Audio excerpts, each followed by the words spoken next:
এটা আমাদের স্বচক্ষে আমরা দেখেছি।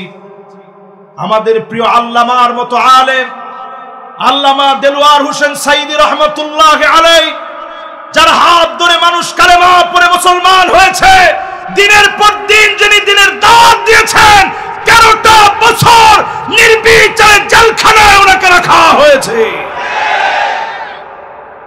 দেশের শ্রেষ্ঠ সন্তানদেরকে ফাঁসির কাস্টে নেওয়া হয়েছে। তারা দুনিয়ার কারোর সামনে কাঁদে নাই পর্যন্ত, চোখের পানি পর্যন্ত ছেড়ে দেখায় নাই। তারা একজনের কাছে কেঁদেছে, তিনি কে? যেখানে রক্ত জ্বলেছে সেখানে বিজয় হয়েছে, যেখানে রক্ত জ্বলেছে সেখানেই বিজয় আসছে। আজকে আমাদের কাছে মনে হয় জালেমদের এই পতনের অনন্য কারণ মুসলমানদের আত্মত্যাগ আর কোরবানির কারণে জালেমরা টিকতে পারে নাই। ও বাংলার মুসলমান, এখনো বোঝার চেষ্টা করেন, আজকে যদি ঐক্যবদ্ধ না হন, আবার আল্লামা সাইদি রহমতুল্লাহর মতো করে যেই দিন আল্লামাকে ধরা হয়েছিল ওই দিন মামুনুল হক উনাকে অ্যারেস্ট করা হয়েছিল, সমস্ত আলেমদেরকে অ্যারেস্ট করা হয়েছিল। বেগমপাড়ায় তোমরা যারা বাড়ি করেছ, এই সব টাকা জনগণের টাকা, উন্নয়নের নাম করে যে লুটপাট চলেছে জনগণ সেটা ভুলে যায় নাই। আমরা এখনো মনে করি মসজিদের ভিতরে কোনো রাজনীতি চলে না। আপনি টাকা দেখেন, মাথার চুলের গোড়া থেকে নিয়ে পায়ের তালু পর্যন্ত যদি সংশোধন হয়, তাহলে রাজনীতি প্রবেশ করার মধ্য দিয়ে পার্লামেন্টও সংশোধন হয়ে যাবে। এই কোরআনের আলো যদি ঘরের ভিতরে জ্বালানো হয়, ঘর সংশোধন হবে। এই কোরআনের আলো যদি মাদ্রাসায় জ্বলে, মাদ্রাসা সংশোধন হবে। এই কোরআন যদি মানুষ পড়ে, মানুষ সংশোধন হবে। এই কোরআন যদি পার্লামেন্টে যায়, পার্লামেন্ট সংশোধন হবেই হবে। বহু সংস্কৃতি বলে তারা লেসবিয়ানকে প্রমোট করেছে। গে নামক আল্লাহর গজব, সমকামিতাকে তারা প্রমোট করেছে। বহু সংস্কৃতির নাম দিয়ে সমকামিতাকে যদি প্রমোট করা হয়, এই জুলাই সনদ বাস্তবায়ন হবে না। আল্লাহ বলেন, নিশ্চয়ই অধিকাংশ লোক হবে লাফাসিকুন, ডাইরেক্ট ফাসিক হবে অধিকাংশ লোক। একজন দুজন না, অধিকাংশ ফাসিক বেশি হবে। আজকেও তাকা দেখেন, অধিকাংশ লোকেরা এখনো মনে করে কোরআন দিয়ে রাষ্ট্র চলবে না। কয়েকদিন আগে আপনি তাকা দেখেন, কোরআনের দাস চলতেছে মসজিদের ভিতর। সেখানে গিয়ে আপনি ক্ষমতার দাপট দেখায়া পিটায় আপনি মানুষকে রক্তাক্ত করলেন। আপনি মনে রাখেন, এই রক্ত কথা বলবে, এই রক্তের উপর দাঁড়ায়া কালেমার পতাকা পতপত করে উড়বে। আটকা দিতে পারবা না। চ্যানেলটি সাবস্ক্রাইব করে আমাদের সঙ্গেই থাকুন। আউযু বিল্লাহি মিনাশ শাইতানির রাজীম। বিসমিল্লাহির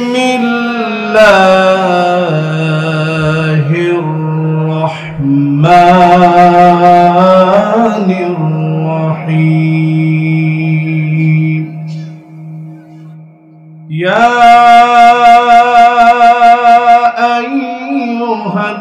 আইয়ুহাল্লাযীনা আমানু দুখুলু ফিস-সিলমি কাফা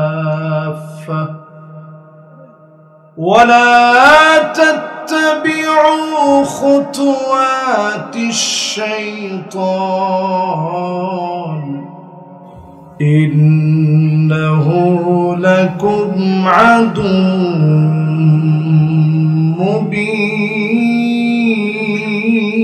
مبين صدق الله العظيم وصدق رسوله النبي الكريم।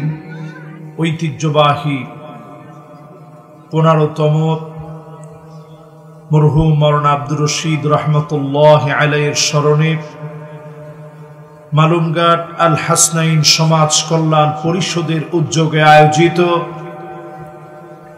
3 দিন ব্যাপী মোবারক 15তম তাফসীরুল কোরআন ও দোয়া মাহফিল আজকের এই তৃতীয় দিবসের সম্মানিত সভাপতি মুহতারামি ওয়া মুকাররামি আলহাজ হযরত মাওলানা আকম ও সাদিক সাহেব হাফিজাহুল্লাহ ওয়া রাআহ সাহেবজাদা মরহুম পীর সাহেব আব্দুর রশিদ রহমাতুল্লাহি আলাইহি সাবেক অধ্যক্ষ আমজাদিয়া রফিকুল উলুম ফাদিল ডিগ্রি মাদ্রাসা চকরিয়া মুহতারাম মুকাররমের জন্য আমরা দোয়া করছি আল্লাহ যেন ওনাকে দ্বীনের জন্য হায়াতে তয়্যিবা দান করেন, পড়েন আমিন। 3 দিন ব্যাপী ঐতিহাসিক আজকের এই মোবারক আয়োজনের সমাপ্তি লগ্নে উপবিষ্ট হাজারাত উলামায়ে কেরাম, ফুদালায়ে আযম, মুরব্বিয়ানে কেরাম সহ নবজাগরণের অগ্রদূত, আজকের এই মাহফিলের তারুণ্যের উচ্ছ্বাস, দিক দিগন্তের দিকপাল তরুণ প্রজন্মের আমার তরুণ ভাইয়েরা, পর্দার অন্তরালে শ্রবণরত হয়ে শুনছে আমার মা এবং বোনেরা, সকলকে এক যুগে জ্ঞাপন করছি সর্বশ্রেষ্ঠ ইসলামের অভিবাদন। উহাইয়িকুম বিতাহিয়াতিল ইসলাম, আসসালামু আলাইকুম ওয়া রাহমাতুল্লাহি ওয়া বারাকাতুহু।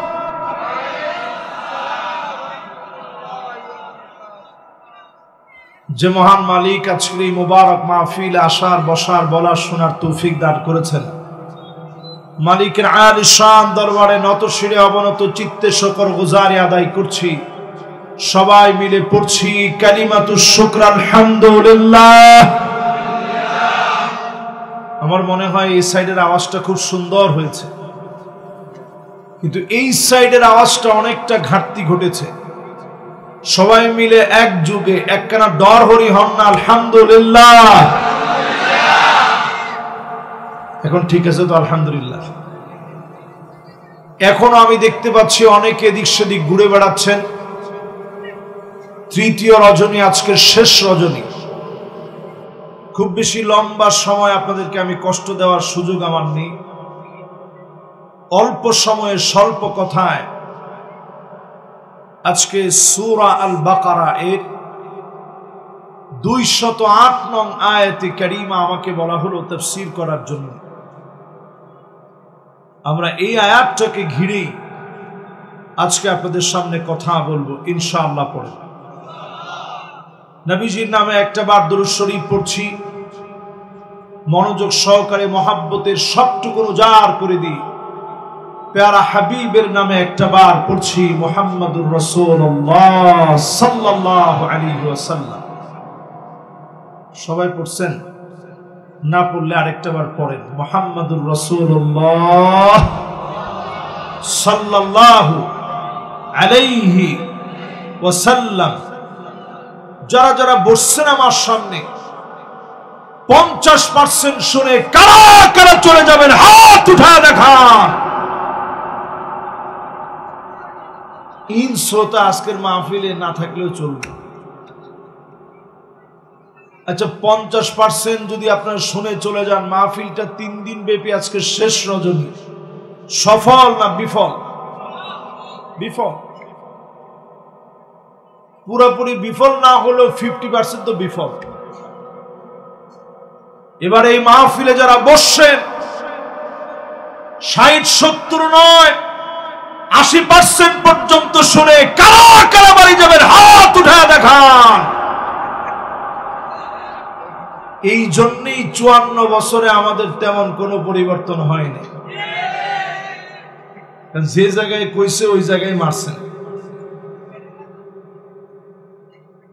এবার আর এরকম হাউতাশে আমরা হাত দেখতে চাই না। এবার আমরা দেখতে চাই ওই সমস্ত মর্দে মুজাহিদিনদেরকে যারা 54 বছর ধরে অপেক্ষায় ছিল। সব দেখা শেষ, সামনে আওয়াজ উঠবে আল কোরআনের বাংলাদেশ।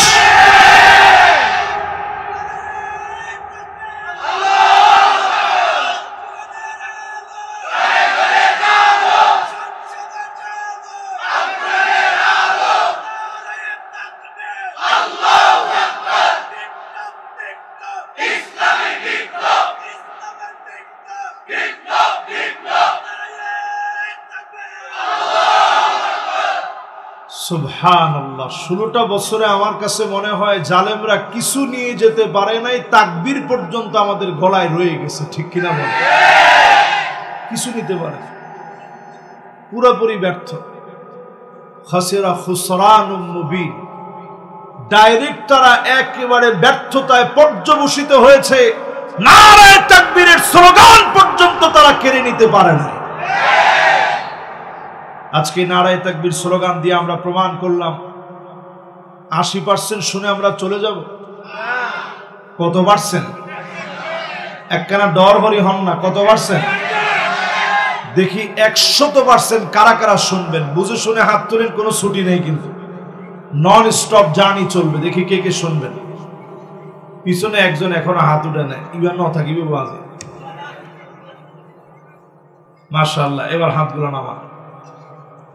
চলুন আমরা আজকে ডাইরেক্ট তাফসীরের দিকে প্রবেশ করি। অত্যন্ত গুরুত্বপূর্ণ আয়াত। আল্লাহ রাব্বুল আলামিন ডাক দিলেন, ইয়া আইয়ুহাল্লাযীনা আমানু দুখুলু ফিস-সিলমি কাফা ওয়ালা تتبعوا خطوات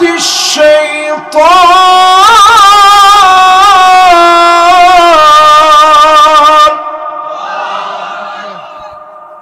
إنه لكم عدو مبين।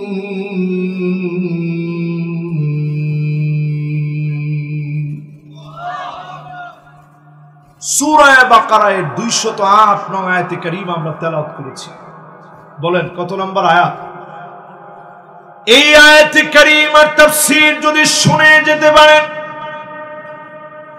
খায়রুল লাকা মিন আন তুসাল্লিয়া আলফ রাকাত, 1000 রাকাত নামাজ পড়লে যেমন সওয়াব হবে, এর চাইতে বেশি সওয়াব যিনি বান্দার আমলনামায় দিয়ে দিবেন তিনি কে? একটা আয়াতের তাফসীর যদি আজকে শুনে যেতে পারেন, 1000 রাকাতের চাইতে বেশি সওয়াব বান্দার আমলনামায় আল্লাহ দিয়ে দিবে। সুবহানাল্লাহ। আল্লাহ পাক সবাইকে ডাক দেন নাই, ইয়া আইয়ুহাল্লাযীনা আমানু, ওহে ঈমানদারেরা, ঈমানের দাবিতে যারা সত্যবাদী হবে, আল ঈমানুস সাদিক, নির্ভেজাল ঈমান যাদের হবে, আল্লাহ তাদেরকে ডাক দিয়ে বললেন, পরিপূর্ণ রূপে ইসলামে প্রবেশ করো, শান্তির মধ্যে প্রবেশ করো। পরিপূর্ণভাবে যদি প্রবেশ করেন, ঈমানদার হয়ে পূর্ণ আস্থা নিয়ে যদি প্রবেশ করেন, শয়তানের পদাঙ্ক যদি আপনি ছেড়ে দেন, প্রকাশ্য দুশমন শয়তান থেকে যদি দূরে থাকেন, আপনাকে পরিপূর্ণ ইসলামে একদিকে মালিক প্রবেশ করাবেন, অন্যদিকে চক্ষু বন্ধ হতে দেরি হবে, যিনি মাফ করতে দেরি করবেন না তিনি কে? সাদ বিন মুআদ ইসলাম গ্রহণ করলেন 30 বছর বয়সে। আওয়াজ করে বলা লাগবে, কত বছর? ইসলামে প্রবেশ করতে বলছে আল্লাহ তাআলা। সাদ বিন মুআদ ইসলাম গ্রহণ করেছে 30 বছর বয়সে, হায়াত পেয়েছিলেন 36 বছর। ইসলাম গ্রহণ করার পর তিনি বাঁচলেন কত বছর? মাশাআল্লাহ, কি সুন্দর মনোযোগ। 16 বছর নেই ইবা কি হতে ন বজির বাজি ইতে হতে 16 বছর, ইতে আর পুরানা ভাই তো চিনুন না ওনারা। আলহামদুলিল্লাহ, আমি এলাকায় আসছি আজকে থেকে 10 বছর আগে এই মাহফিল, আর এই 10 বছরের ভিতরে আবার অনেকগুলো মাহফিল, ওনাদের বাড়ির মাহফিলও আমি গেছি। আপনারা আমার সবাই খুব আপন মানুষ। বলেন, সাদ বিন মুআদ ইসলাম গ্রহণ করার পরে বাচ্চা কয় বছর? তাহলে এবার একটু হিসাব করে বলেন, ইসলামের বয়স কত? মাত্র 6 বছর। 6 বছর শুধু ইসলাম মেনেছে মানার মতো, নবীজির সঙ্গে জিহাদে অংশগ্রহণ করেছে, রণাঙ্গনে গিয়েছেন, জীবন বাজি রেখে রণাঙ্গনে জিহাদের ময়দানে প্রাণান্তকর লড়াই করেছে। 6টা বছর পরে যখন ইন্তেকাল করেছে, নবীজি নজর করে দেখে ইহতাজ্জা লাহু আরশুর রহমান,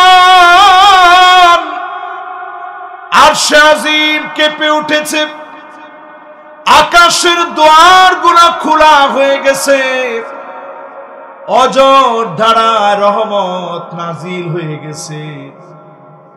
আল্লাহর নবী এত তাড়াহুড়া করে যাচ্ছেন সাদকে একবার দেখার জন্য, সাদ বিন মুআযকে দেখার জন্য এমন ভাবে যাচ্ছেন, অন্যান্য সাহাবীদের জুতার ফিতা ছিঁড়ে যাচ্ছে। আল্লাহর নবীকে সাহাবায়ে কেরাম বলে, ওগো নবীজি এত তাড়াহুড়া করে কেন যাচ্ছেন? নবীজি বলে, আমার মনে হচ্ছে আমার সাদকে আল্লাহর ফেরেশতারা এসে আমি নবীর আগে গোসল দিয়ে দিবে। সুবহানাল্লাহ, একটু জোরে। সাদ বিন মুআযকে সাহাবায়ে কেরাম দেখার জন্য নবীজির সঙ্গে যাচ্ছে। নবীজি বলতেছে ফেরেশতারা গোসল দিয়ে দিবে। আল্লাহর নবী হাজির হয়ে গেলেন, নিজ হাতে গোসল করায় দিলেন, নিজ হাতে নবীজি গোসল করায় দিয়ে আদরের পরশ মাখায় দিয়ে কাফনের কাপড় জড়ায় দিয়ে সাদ বিন মুআযকে আল্লাহর নবী নিজে জানাজার নামাজ পড়াবেন। খুব আস্তে আস্তে নবীজি হাঁটতেছেন। কেন আস্তে আস্তে যাচ্ছেন? একজন দুইজন না, 70,000 ফেরেশতা আল্লাহ নাজিল করে দিয়েছে। সাদকে এত পরিমাণ আমার আল্লাহ ভালোবেসে ফেলেছে। কত হাজার ফেরেশতা? জানাজার নামাজ পড়াইতে গেছেন আমার নবী নিজে।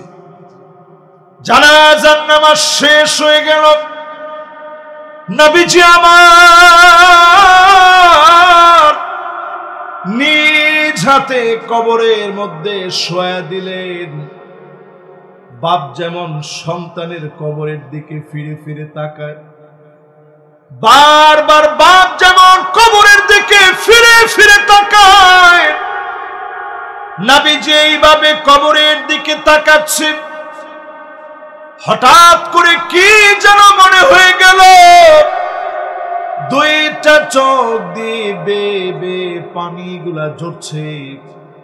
নবীজির মুবারক দাড়িগুলো গড়িয়ে পানিগুলা ঝরে ঝরে পড়তেছে। নবীজির এই কান্না দেখে সাহাবায়ে কেরাম অবাক হয়ে গেছে। এত পরিমাণ নবীজি কেন কাঁদতেছে? নবীজি বলতেছেন, শোনো, আমার সাদকে যখন কবরে রাখা হলো, চতুর্দিক থেকে মাটি আসছে চাপা দেওয়ার জন্য। আমি নবীর বড় মায়া লেগে গেছে। যখন চোখ দিয়ে পানি ঝরতেছিল, আল্লাহর বড় মায়া লেগে গেছে। সাদের কবরটাকে নবীজির কান্নার কারণে যিনি বড় বানায় দিয়েছেন তিনি কে? এবার আমার প্রশ্ন আপনাদের কাছে, উনি ইসলাম গ্রহণ করে ইসলামে পরিপূর্ণ প্রবেশ করছে, এই প্রবেশ করার বয়স জানি কত ছিল? মাশাআল্লাহ, একখানা ডর হরি হন না, কত বছর? 6 বছর ইসলাম মানার কারণে যদি আরশে আজিম কেঁপে ওঠে, 6 বছর ইসলাম মানার কারণে 70,000 ফেরেশতা যদি আসে, 6 বছর ইসলাম মানার কারণে আকাশের দ্বার খুলে যদি রহমত আসে, আপনি আমি যদি মানার মতো ইসলাম মানি, চক্ষু বন্ধ হতে দেরি হবে, যিনি মাফ করে দিতে দেরি করবেন না তিনি কে? এখন আর কেউ কবরের ভিতরের দৃশ্য দেখবে না, আর কারো জন্য সুযোগ নেই।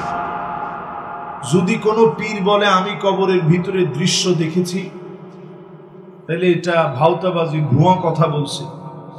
কেউ আর কবরের দৃশ্য দেখবে না। নবীজি বলেছেন, যদি তোমরা দেখতা, আল্লাহ তাদাফানু, দাফন কাফন সব ভুলে যেতাম, পাগল হয়ে যেতাম, দুনিয়ার সব ভুলে যেতাম, সংসার সন্তান সব ভুলে যেতাম। কবরের দৃশ্য আল্লাহ গোপন করে রেখেছেন। গোপন রেখে আমাদেরকে বারবার যিনি প্রস্তুত হতে বলেছেন তিনি কে? এখন আপনাদেরকে আমি বোঝানোর চেষ্টা করি, পরিপূর্ণ ইসলামে ঢোকার মানে কি। মন খারাপ করবেন না তো? মনে হয় মন খারাপ হয়েছে। আপনাদের কি মনে হয়? মন খারাপ হবো না হইব? যারা আমার সামনে বসা আছেন, মা বাইনা দাফাতাইন, এই কোরআনের পৃষ্ঠার ভিতরে যা আছে, এই সব পৃষ্ঠা যদি আপনি মেনে নেন, ইসলামে পরিপূর্ণ দাখিল হলেন। কিছু মানলেন, কিছু বাদ দিলেন, তার মানে পরিপূর্ণ ইসলামে প্রবেশ করতে পারেন না। ঠিক তো? একখানা বেশি আসতে হয়ে গিয়ে ঠিক নেই। এবার পরিপূর্ণ প্রবেশ করবেন কেমনে? 8টা পয়েন্ট নিয়ে আপনাদেরকে বলি। ওয়ানিহকুম বাইনাহুম বিমা আনজালাল্লাহ।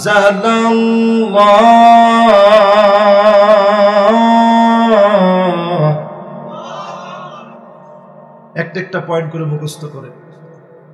আল্লাহ বলেন বিচার হবে কোরআন দিয়ে। আওয়াজ করে বলতে হবে বিচার হবে কি দিয়ে? এখন আপনি পরিপূর্ণ ইসলামে যদি প্রবেশ করে থাকেন, 54টা বছর হয়ে গেল, স্বাধীনতার এতগুলো বৎসর পার করে ফেলেছি, 92% মুসলমানের এই দেশে আল্লাহর কোরআন দিয়ে একটা আইন প্রতিষ্ঠিত হয়েছে, এমন কোন আইন কি আছে? তাহলে বোঝা যায় আমরা কি পরিপূর্ণভাবে ইসলামে প্রবেশ করতে পেরেছি? মাশাআল্লাহ, একজন অলরেডি ছুটি নিয়ে ফেলাই আলাতুল নিজে আইব না ইনশাআল্লাহ। মাশাআল্লাহ, লিল্লাহি তাকবীর, ইন্না শ্রোতা, মাশাআল্লাহ। তাহলে এবার একটু আপনারা বলেন, আমরা কি কোরআনের একটা আইনও বাংলাদেশে এস্টাবলিশ করতে পেরেছি? পারিনি। যদি একটা আইনও এস্টাবলিশ করতে না পারেন, তাহলে আপনি বুঝে নেন পরিপূর্ণ ইসলাম এখনো আমরা বুঝিনি। তোমার ঠিক তো এই কয়জনে না, বাকিরা কি বলেন? আমরা এখনো মনে করি মসজিদের ভিতরে কোনো রাজনীতি চলে না। আপনি তাকায় দেখেন, মাথার চুলের গোড়া থেকে নিয়ে পায়ের তালু পর্যন্ত যদি সংশোধন হয়, তাহলে রাজনীতি প্রবেশ করার মধ্য দিয়ে পার্লামেন্ট সংশোধন হয়ে যাবে। এই কোরআনের আলো যদি ঘরের ভিতরে জ্বালানো হয়, ঘর সংশোধন হবে। এই কোরআনের আলো যদি মাদ্রাসায় জ্বলে, মাদ্রাসা সংশোধন হবে। এই কোরআন যদি মানুষ পড়ে, মানুষ সংশোধন হবে। এই কোরআন যদি পার্লামেন্টে যায়, পার্লামেন্ট সংশোধন হবেই হবে, হবেই হবে। এই জন্য অনেকেই চায় না এই কোরআন দিয়ে পার্লামেন্টটা চলুক, শরিয়ার আইন কায়েম হোক, অনেকে চায় না। অনেকে মনে করে শরিয়া দিয়ে চলবে না। আমি পরিষ্কার ভাবে মাহফিলে বলতে চাই, আজকের মাহফিলে শুনে রাখেন, এই দুনিয়ার ভিতরে 5টা শাসন আসবে। আঙ্গুলটা উঁচা করে কোন কয়টা? একখানা ডরহরি, মাশাআল্লাহ। মনে করে করে এটা অন্তরের মধ্যে লিখে লিখে নিয়ে যান। এবার একটু আমার সাথে সাথে তাকায় বলেন, পৃথিবীতে শাসন আসবে কয়টা? একটা একটা করে মুখস্থ করেন। তাকুনু ফীকুম আন-নবুওয়া, তোমাদের মধ্যে আসবে নবুয়তের শাসন। নবীদেরকে আল্লাহ শাসক বানায় দিবে। আমার নবী শেষ নবী হিসাবে শাসক ছিলেন, শাসন করেছেন। নবীজি দেখায় দিয়ে গেছেন শাসন কেমনে করে। তিল পরিমাণ কারো উপরে জুলুম করেন নাই, সামান্য কাউরে ঠকান নাই।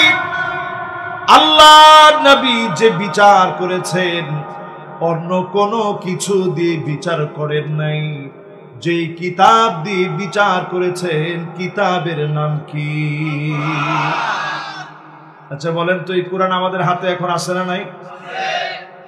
তাইলে পৃথিবীতে আর কোনোদিন নবী আসবে না, নবুয়তের সেই শাসন, নবীওয়ালা শাসন শেষ। দ্বিতীয় নাম্বার শাসনে চলেন। ثم تكون خلافة على منهاج النبوة। এই জমিনের ভিতরে খুলাফায়ে রাশিদিনদের শাসন আসবে। আল্লাহর নবীর খলিফারা শাসন করবে।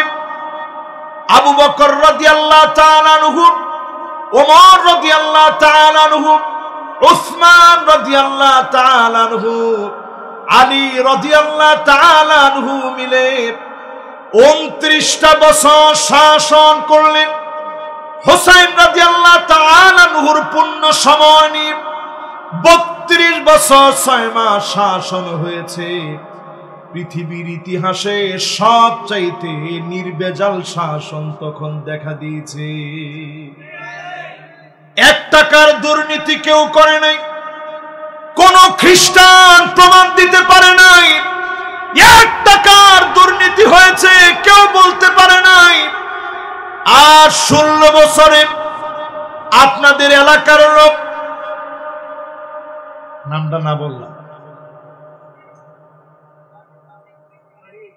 না না না আপনাদের নামটা না নিলাম, কারণ আপনাদের অপমান লাগিবে তো বাজে। ইতে যে পরিমাণ টাকা এই বাংলা থেকে মেরে দিয়েছে, ওই টাকাগুলো যদি শুধু আপনি 1000 টাকার নোটে যদি আপনি রূপান্তরিত করেন, 337 বছর ধরে প্রত্যেক দিন যদি ভাত খাওয়া বাদ দিয়ে 2 কেজি করে আপনি চাবায়া খান, 337 বছর লেগে যাবে 1000 টাকার নোট গিলে খাইতে। কি ঠিক? ইন বেটিক কামনানি ঠিকটা কি?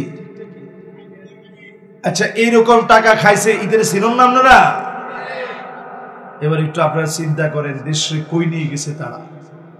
বেগম পাড়ায় তোমরা যারা বাড়ি করেছ, এই সব টাকা জনগণের টাকা, উন্নয়নের নাম করে যে লুটপাট চলেছে, জনগণ সেটা ভুলে যায় নাই। তার মানে বোঝা যায় 16 বছরে তাদের যদি শুধু দুর্নীতির কথা লেখা হয়, আমার মনে হয় মাদ্দাল বাসা, মানুষের চোখ যত দূর পর্যন্ত যায়, লিখতে লিখতে কলম সেখানে গিয়ে ফোরায় যাবে, এরপরেও মনে হয় লেখা শেষ হবে না। অনেকে মনের মধ্যে বেশি দুঃখ পাই, হ্যাঁ? তাহলে এই ছবি একটু চিন্তা করে দেখেন তো দেখি, শুধু বাংলাদেশের যে পরিমাণ টাকা মেরে দিছে, শুধু এই দুর্নীতির ফিরিস্তি যদি আপনি লেখেন, পুরা এ মাঠ বরাবর ওই যে এদিকে খালি দুর্নীতি আর দুর্নীতি, দুর্নীতি আর দুর্নীতি, ঠিক নেই? আজকে যদি আপনি শাসন বিবেচনা করেন, নবীজির নবুয়তের শাসনের পরে খিলাফতের শাসন, এরপরে নবীজি জানায় গেলেন আরেকটা শাসন আসবে 3 নম্বরে, সুম্মা তাকুনু মুলকান আদান। খিলাফতের পরে জমিনের ভিতরে শাসন আসবে, শাসনের নাম হবে রাজতন্ত্র। আওয়াজ করে বলেন, কি তন্ত্র? এখন রাজতন্ত্র পৃথিবীতে নাই বললেই চলে, কয়েকটা দেশে আছে। রাজতন্ত্রের পরে পৃথিবীর ভিতরে মারাত্মক একটা শাসন আসবে। 4 নম্বরে নবীজি বলেন, সুম্মা তাকুনু মুলকান জাবরিয়া। স্বৈরা শাসন আসবে, আলেমদেরকে জেলে নিবে, নির্দোষ মানুষকে ফাঁসি দিবে, নির্বিচারে মানুষকে গুলি করে হত্যা করবে, ঠিক কিনা বলে? এরকম শাসন কি দেখছেন না দেখছেন? দরহরি হন না, দেখছেন না? এটা আমাদের স্বচক্ষে আমরা দেখেছি। আমাদের প্রিয় আল্লামার মতো আলেম আল্লামা দেলোয়ার হোসেন সাইদী রহমতুল্লাহ আলাইহি, যার হাত ধরে মানুষ কালেমা পড়ে মুসলমান হয়েছে, দিনের পর দিন যিনি দিনের দাওয়াত দিয়েছেন, 13টা বছর নির্বিচারে জেলখানায় ওনাকে রাখা হয়েছে। দেশের শ্রেষ্ঠ সন্তানদেরকে ফাঁসির কাস্টে নেওয়া হয়েছে। তারা দুনিয়ার কারোর সামনে কাঁদে নাই পর্যন্ত, চোখের পানি পর্যন্ত ছেড়ে দেখায় নাই। তারা একজনের কাছে কেঁদেছে, তিনি কে? যেখানে রক্ত জ্বলেছে সেখানে বিজয় হয়েছে, যেখানে রক্ত জ্বলেছে সেখানেই বিজয় আসছে। আজকে আমাদের কাছে মনে হয় জালেমদের এই পতনের অনন্য কারণ মুসলমানদের আত্মত্যাগ আর কোরবানির কারণে জালেমরা টিকতে পারে নাই। সুতরাং এরপরে আমাদের জন্য অপেক্ষা আছে একটা শাসন। নবীজি বলে গেছেন 4 শাসনের পরে আরেকটা শাসন আসবে।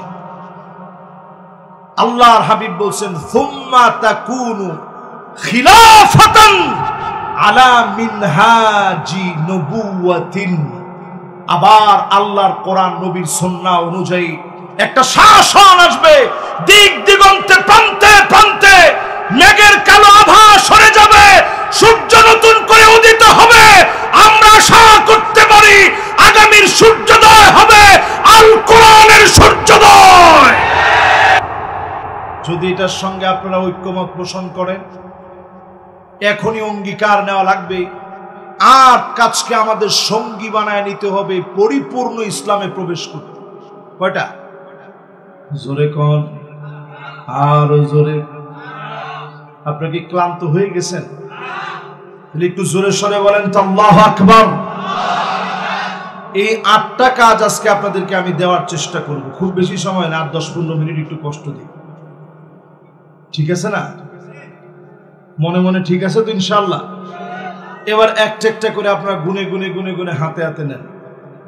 1 নম্বরে বিচার করা লাগবে ওয়া আনিহকুম বাইনাহুম বিমা আনজালাল্লাহ। বিচার করা লাগবে কোরআন দিয়ে। আওয়াজ করে বলেন কি দিয়ে? তাহলে কোরআনের বিচারকে আপনারা সবাই চান? মুসলমানের সন্তান সবাই চায়? আপনারা সবাই চান? আচ্ছা, কোরআনের বিচার যদি আপনি না চান তাহলে আপনি কয় নম্বরের মুসলমান হলেন? না না, 2 নম্বর না, তো এতে নম্বর নেই। তাহলে চিন্তা করেন, আল্লাহর কোরআন দিয়ে বিচার হোক, এই কথাটা কার? দেখেন, আমাদের ছোট ছোট বাচ্চারা মিলে এনসিপি করছিল। আমি নিজেও আজকে বলি যে এনসিপি মাশাআল্লাহ আমাদের রক্তের উপর দাঁড়ায়া যে ছেলেরা সুন্দর সুন্দর দাবি দেওয়া নিয়ে, যাদের মুখে স্লোগান ছিল উই ওয়ান্ট জাস্টিস, আমরা এই জমিনে জাস্টিস কায়েম করব, ঠিক কিনা কন? ন্যায় ইনসাফের মূর্ত প্রতীক যেই ছেলেদের হওয়ার কথা ছিল, আজকে তাকায় দেখেন, গতকালকে একজনের লাইভ দেখলাম, মুনতাসির মামুন নাম মনে হয় না, মুনতাসির মাহমুদ নাম, সে দেখলাম লাইভের মধ্যে এসে আরেকজন নেতার বিরুদ্ধে কথা বলতেছে। অল্প সময়ের ভিতরে দুর্নীতির অভিযোগ একটার পর একটা করে যাচ্ছে। 1 ঘন্টার লাইভ সে করেছে। পুরা লাইভের ভিতরে কার কত টাকার দুর্নীতি সেগুলো সব পেশ করতেছে। এখন তাকায় দেখবেন তাদের মিছিলের ভিতরে তেমন লোকবল নাই। ঠিক তো কয় না? বিষয়টা কি এমন হওয়ার কথা ছিল? যারা আমাদের দেশের জন্য এত ত্যাগ তিতিক্ষা কোরবানি করেছে, তারা আমাদের বুকের মধ্যে সব সময় তাদের জন্য জায়গা থাকার কথা ছিল। কেন নাই? কারণ আপনি যদি খুব অল্প সময়ের ভিতরে নিজের রং পাল্টায় ফেলেন, আল্লাহ কিন্তু ঠিকই আপনার কাছ থেকে মুখ ফিরায় নেবে, ঠিক কিনা বলেন? এই জন্য আমার ভাইয়েরা 2 নম্বরে টার্গেট হাতে নেওয়া লাগবে।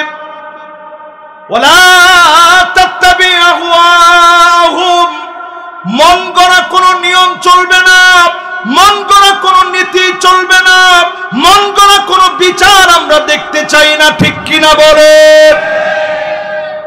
এটা কোরআনের কথা। তাহলে মন গড়া কোনো বিচার আমরা দেখতে, বিচারপতি মানিককে ঈদের কথা মনে আছে না নাই? কদিন আগে ঈদের দেখলাম একেবারে আল্লাহর ওলির ডুললে ওই গিয়ে এই চেহারা টেরা সব চেঞ্জ হয়ে গেছে, মুখের মধ্যে সুন্দর দাড়ি। তো ছেলে পেলে পাশে দাঁড়ায় বলতেছে, চাচা আমরা কিন্তু জুলাই যোদ্ধারা এখনো আছি। এর যেই নাস্তা দিয়েছে সিলেটের মধ্যে, এই নাস্তা যদি চিটাগাংয়ের লোকজন পাইতো, আর চকরিয়া কক্সবাজারের লোক, পেকুয়ার লোক, সাতকানিয়ার লোকেরা যদি পাইতো, তাহলে নাস্তার পরিমাণ আরো বেশি হতো। ঠিক কিনা কম? কেন তারা এইরকম বর্তমান সময়ে এত নির্লজ্জ বেহায়া হওয়ার পরও এখনো আমরা তাকায় দেখি অনেকে এগুলাকেই সমর্থন করে। আজকে কেন সমর্থন করে? কারণ আমরা মন গড়া বিচারকে পছন্দ করি, আল্লাহর কোরআনের বিচার আমাদের পছন্দ হয় না। ঠিক কিনা বলে? 3 নম্বরে প্রিয় ভাইরা আমার, ওয়াহদারুহুম আন ইয়াফতিনুকা আন বা'দি মা আনজালাল্লাহু ইলাইক। কোরআন বলছে নবী সতর্ক হওয়া লাগবে, কাফেররা যেন কিছু ঢুকায় দিতে না পারে। সতর্ক থাকা লাগবে, কোনো কিছু যেন তারা ঢুকায় দিতে না পারে।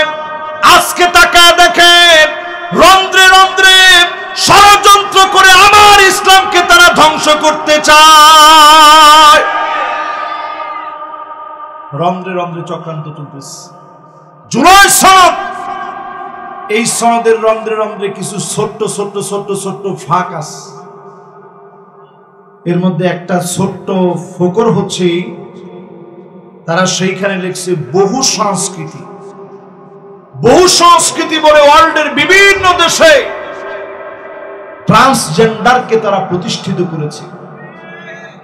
বহু সংস্কৃতি বলে তারা লেসবিয়ানকে প্রমোট করেছে।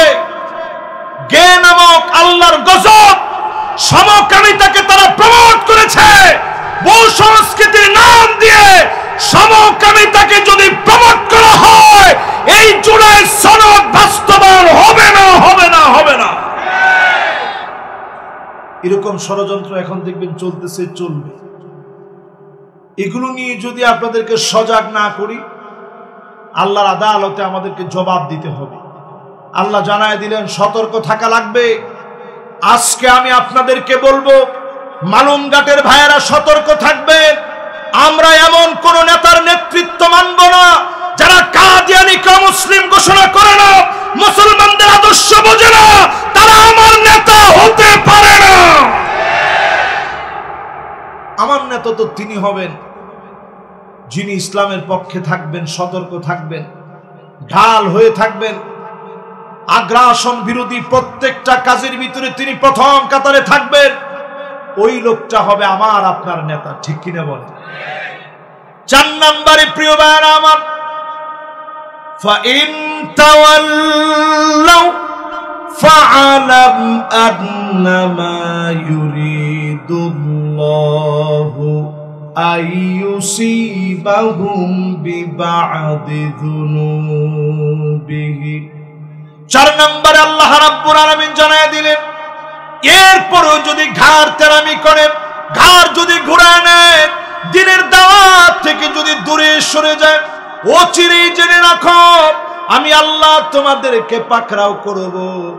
বড় বড় অন্যায়ের জন্য না, ছোট ছোট অন্যায়ের জন্য যিনি পাকড়াও করে ফেলবেন তিনি কে? বাংলাদেশে আশঙ্কা আছে বড় ধরনের একটা ভূমিকম্প হবে, 9 মাত্রার ভূমিকম্প। কয় মাত্রা? একখানা ডর হরি হন না। আপনারা তো এটা বলতে চাইলেন না, কেন বলতে চাইলেন না? হুজুর আমরা তো কক্সবাজারের কাছাকাছি, এখানে ভূমিকম্প আবার কোত্থেকে আসে? ঢাকা শহরে যদি একটা 9 মাত্রার ভূমিকম্প হয়, বাংলাদেশটা 100 বছরের জন্য পিছায় যাবে। এই দেশটা 100 বছরের জন্য পিছায় যাবে। আমি বলতেছি, আপনারা আজকে শুনে রাখেন, প্রতিনিয়ত এই দেশে একটার পর একটা ভূমিকম্প আসে।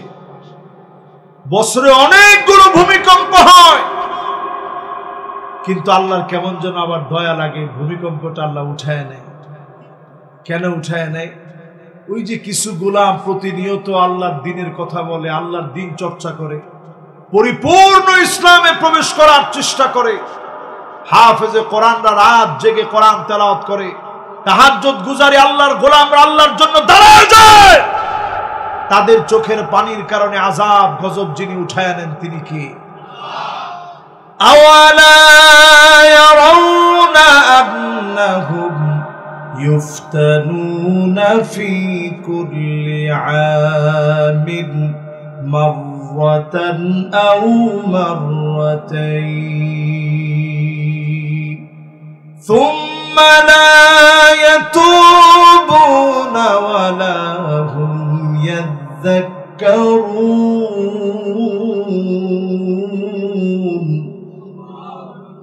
প্রত্যেক বছর একবার কিংবা দুইবার আযাব আসে,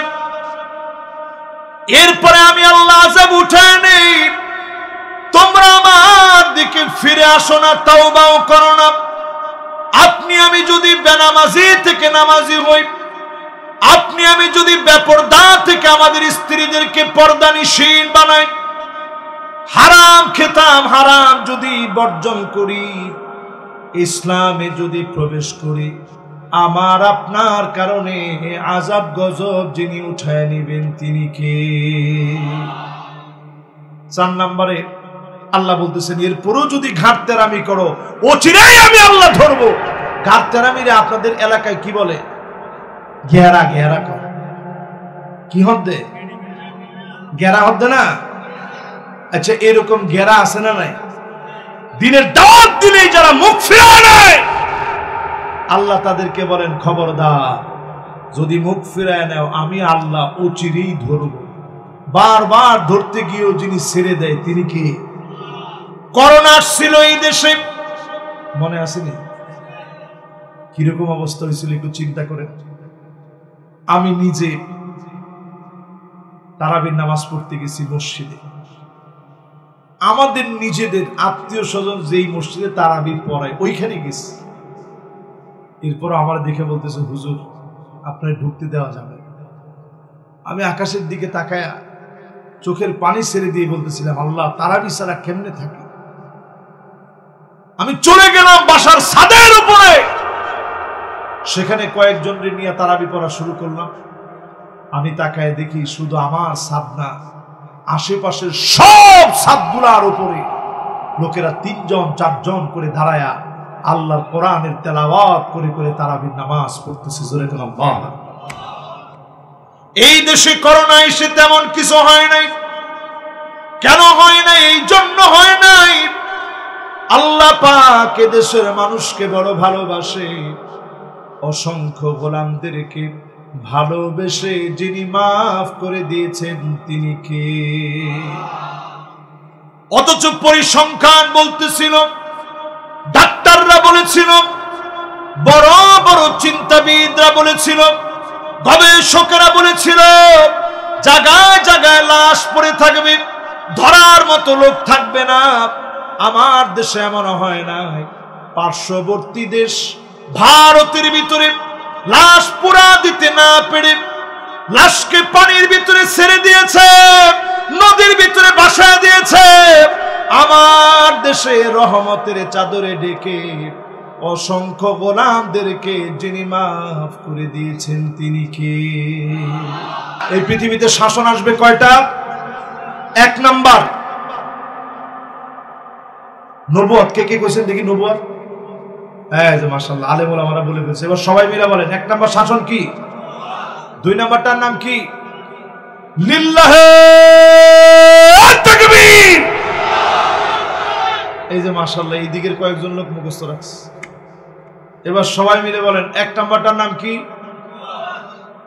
2 নাম্বারটার নাম কি? 3 নাম্বারটার নাম কি? রাজতন্ত্র।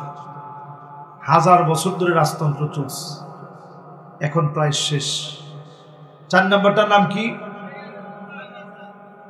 মাশাআল্লাহ, এটা সবার মনে আছে, দেখি ফেলাই না আমরা। 4 নাম্বারটা স্বৈরাচার। এরপরে 5 নাম্বারটা কি? আবার নতুন করে আসবে কোরআন সুন্নাহ দিয়ে পরিচালিত, কোরআন সুন্নাহর সেই সময়ের আদর্শ অনুযায়ী পরিচালিত হবে দেশ। জোরে কোন আল্লাহু আকবার। প্রিয় ভাইরা আমার, বন্ধুরা আমার, যতজন আজকের মাহফিলে আসলেন, 5 নাম্বার আমাদের করণীয় বলছিলাম ইসলামে পরিপূর্ণ প্রবেশ করার জন্য। 4 নাম্বারটা পর্যন্ত এসেছি। যারা ঘাড় ঘুরায় নিবে, ঘাড় যিনি মটকায় দিবেন তিনি কে? ঘেরা ঘেরা হইলে আল্লাহ সোজা করে দিবে। 4 নাম্বার শেষ, 5 নাম্বারটা শুনুন। ওয়া ইন্না কাসীরাম মিনান নাসি লাফাসিকুন।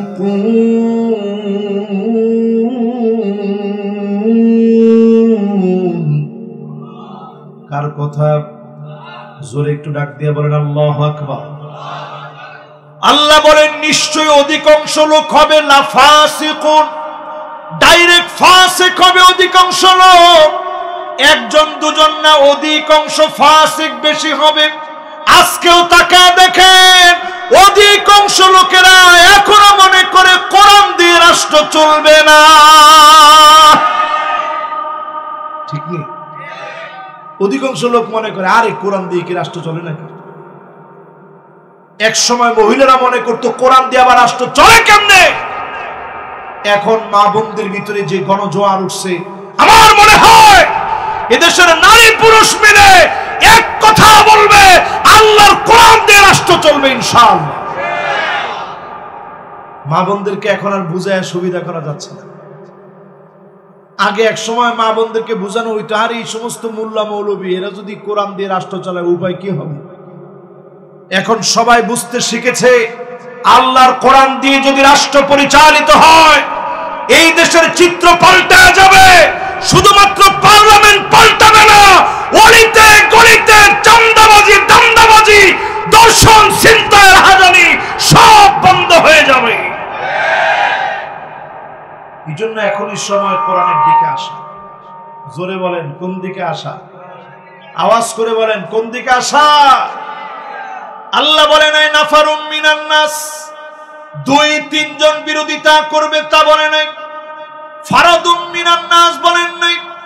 কিছু মানুষ বিরোধিতা করবে তা বলে নাই। অধিকাংশ লোক বিরোধিতা করবে। অল্প সংখ্যককে যিনি বিজয়ী বানায় দিবেন তিনি কে?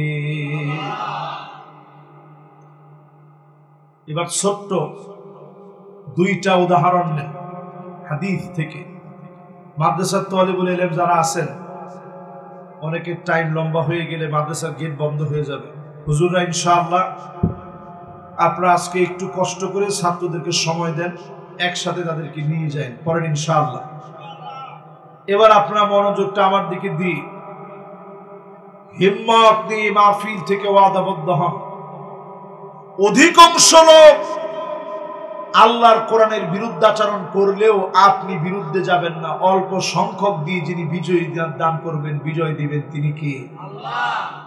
উদাহরণ নেন প্রিয় ভাইয়েরা আমার, মুতার প্রান্তে যায়েদ বিন হারেসাকে নবীজি পাঠিয়ে দিলেন। আব্দুল্লাহ বিন রাওয়াহাকে সেনাপতি বানায় পাঠিয়ে দিলেন। জাফর বিন আবি তালেবকে নবীজি সেনাপতি বানায় পাঠিয়ে দিলেন। 3000 সাহাবী মুতার প্রান্তে চলে গেল জর্ডানে। রোমকদের সঙ্গে লড়বে মুসলমানেরা, 2 লক্ষের সঙ্গে লড়বে। মাত্র 3000 সাহাবী, 1,97,000 সৈন্য বেশি তারা। মুসলমানেরা মাত্র 3000। এই 3000 সৈন্য নিয়ে মুসলমানেরা যখন গমন করেছে, পেট পিঠের সঙ্গে লেগে গেছে ক্ষুধার জ্বালায়।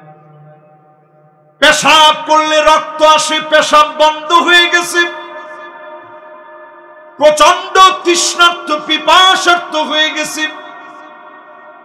সেই যুদ্ধের প্রান্তে লড়াই যখন লেগে গেছে, যায়েদ বিন হারেসা শহীদ হয়ে গেছে। আব্দুল্লাহ বিন রাওয়াহা শহীদ হয়ে গেছে। জাফর বিন লড়াই করতে করতে প্রথমে ওনার হাত কেটে ফেলেছে, ডান হাত থেকে বাম হাতে কালেমার পতাকা উঁচা করে ধরেছে, বাম হাতে তরবারি দিয়ে আঘাত করেছে, হাতটা কেটে গেছে। দুইটা হাত নাই, হাতের কবজি দিয়ে কালেমার পতাকা উড্ডীন করে রেখেছে, দুইটা হাত গোড়া থেকে কেটে ফেলেছে। সেই সময়ে আব্দুল জাফর বিন আবি তালিব নিজের দাঁত মুবারক দিয়ে কালেমার পতাকা উড্ডীন করে ধরে রেখেছে। একটার পর একটা তীর এসেছে, আহ বলে শব্দটা পর্যন্ত উচ্চারণ করে নাই। না জানি কালেমার পতাকা জবান থেকে শব্দ বের হওয়ার দ্বারা কালেমার পতাকা না জানি মাটিতে পড়ে যায়, কালেমার পতাকা মাটিতে পড়তে দেয় নাই। খালিদ বিন ওয়ালিদ ওই যুদ্ধে দায়িত্ব নিয়েছেন, একটা না দুইটা না, ৯টা তরবারি ভেঙে গিয়েছে কাফেরদেরকে মারতে মারতে। ছোট্ট একখানা ছুরি ছিল ওনার হাতে, ইয়ামানি ছোট্ট ছুরি, এই ছুরি দিয়ে কাফেরদেরকে মেরেছে। একটা একটা করে কাফের এমন ভাবে মেরেছে, মেরে মেরে স্তূপ করে ফেলেছে। এরপরে যিনি মওতার প্রান্তে ৩,০০০ সাহাবীর বিপরীতে ২ লক্ষ রোমক সৈন্যবাহিনী, সেই সময়ের পরাশক্তির বিরুদ্ধে মুসলমানদের পরিপূর্ণ হিম্মতের কারণে যিনি বিজয় দিয়েছেন তিনি কে? নবীজি দেখতেছিলেন জাফর বিন আবি তালেব আল্লাহর জান্নাতের ভিতরে জাফর তাইয়ার, দুইটা হাত ইসলামের জন্য গোড়া থেকে কেটে ফেলছে, শহীদ হয়ে গেছে। নবীজি দেখতেছিলেন জাফর তাইয়ার আল্লাহর জান্নাতের ভিতরে জান্নাতি ডানা আল্লাহ লাগায় দিয়েছে, আল্লাহর জান্নাতটা ঘুরে বেড়াচ্ছে। জোরে কোন আল্লাহ। শুধু তাই নয় আমার ভাইরা, আজকের মাহফিলে যারা আসলেন, হারাম বিল মিনহার নবীজি পারস্যে পাঠালেন দাওয়াত দিতে গেলেন। আসলিম তাসলাম যেই আয়াতের তাফসীর আজকে শুনতেছেন, উদখুলু ফিস সিলমি কাফা, পরিপূর্ণ ইসলামে প্রবেশ করো। এর আগের দাওয়াত হচ্ছে আসলিম তাসলাম। আমি আপনাদেরকে লিখে দেখাই, কষ্ট হবে আপনাদের? আর বেশিক্ষণ লাগবে না, আর এই ধরেন ৫-৭-১০ মিনিট না ১ ঘন্টা নামাজ, কি কথা। মাশাআল্লাহ, পিছনে ওই রেজলের মধ্যে আধা ঘন্টা রেজল না, ও কমরউদ্দিন কয় আধা ঘন্টা। মাশাআল্লাহ, লিল্লাহি তাকবীর। এই দেখেন কি দাওয়াত দিছে। পরিপূর্ণ প্রবেশের আগের দাওয়াতটা হচ্ছে এই দাওয়াতটা, প্রথম দাওয়াত, প্রাথমিক দাওয়াত। শেষ পর্যন্ত দেখা যাবে না, অনেক লোকের আপনারা বসছেন। আসলিম তাসলাম, বলেন আসলিম তাসলাম, ইসলাম গ্রহণ করো শান্তি পাবে। জোরে কোন আল্লাহু আকবার। এটা অমুসলিমদের কাছে মুসলমানদের প্রাথমিক দাওয়াত। এই দাওয়াত দিয়েছে হারাম বিন মিলহান। লম্বা সফর করে গিয়েছেন, দিনের পর দিন সফর করে আল্লাহর নবী দাওয়াতটা নিয়ে গিয়েছেন। গিয়ে কাফেরের সামনে দাঁড়ায় বলিষ্ঠ কণ্ঠে বলেছে, আসলিম তাসলাম, ইসলাম গ্রহণ করো শান্তি পাবা। কাফের এক মুহূর্ত দেরি করে নাই, তরবারি বের করে ফেলেছে। হারাম বিন মিলহানের মাথার মধ্যে আঘাত করেছে, দরদর করে রক্তগুলা ঝরা শুরু হয়ে গেছে। উনি রক্তের ভিতরে হাত দিয়ে বলতেছিলেন, আল্লাহ ফুস্তু রাব্বিল কাবা, ও কাবার মালিক, আমি বিজয়ী হয়ে গেলাম, আমি বিজয়ী হয়ে গেলাম। ইসলামের জন্য যখনই রক্ত পড়েছে, এই রক্তের মধ্য দিয়ে যিনি বিজয় দিয়ে দিয়েছেন তিনি কে? কয়েকদিন আগে আপনি তাকা দেখেন, কোরআনের দাস চলতেছে মসজিদের ভিতর, সেখানে গিয়ে আপনি ক্ষমতার দাপট দেখায়া পিটায় আপনি মানুষকে রক্তাক্ত করলেন। আপনি মনে রাখেন, এই রক্ত কথা বলবে, এই রক্তের উপর দাঁড়ায়া কালেমার পতাকা পতপত করে উড়বে, আটকা দিতে পারবা না, পারবা না, পারবা না।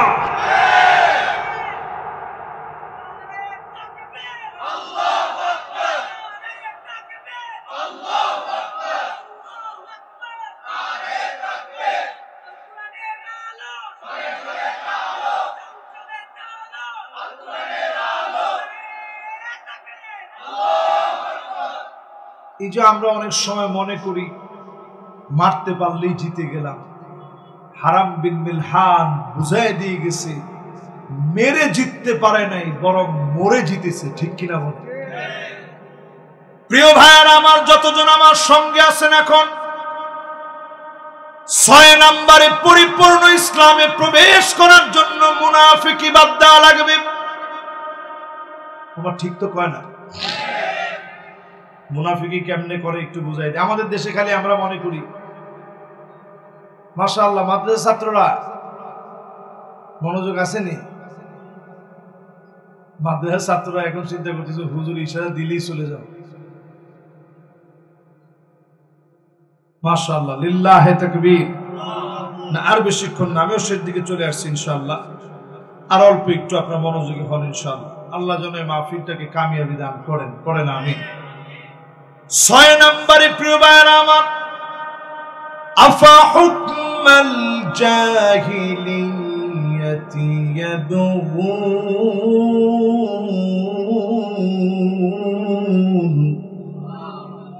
ও নবী, এত কিছুর পরেও লোকেরা কি জাহিলিয়াতের দিকে যাবে? আজকেও তাকে দেখেন, যারা মনে করে আগেই ভালো ছিলাম, পরিপূর্ণ তারা জাহিলিয়াতের ভিতরে আছে। এখনো যারা লকডাউনের নামে আগুন জ্বালায়া মানুষকে বিব্রত করতে চায়, পুরাপুরি তারা জাহিলিয়াতের ভিতরে আছে। ঠিক কিনা বলে? আমি কোরআন দিয়ে দলিল দিলাম, মন খারাপ করেন। পরিপূর্ণ যদি ইসলামে প্রবেশ করতে চান, তাহলে মুনাফিকি ছাড়তে হবে। যারা এখনো বলেন আগেই ভালো ছিলাম, ওরা ডিরেক্ট একটা মুনাফিকি করতেছেন। ঠিক কিনা কর?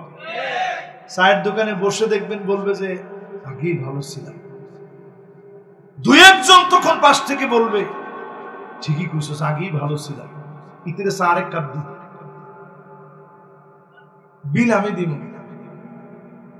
এরকম যারা যারা বলতেছেন, কোরআন বলতেছে পরিষ্কার তারা জাহিলিয়াতের ভিতরে আছে।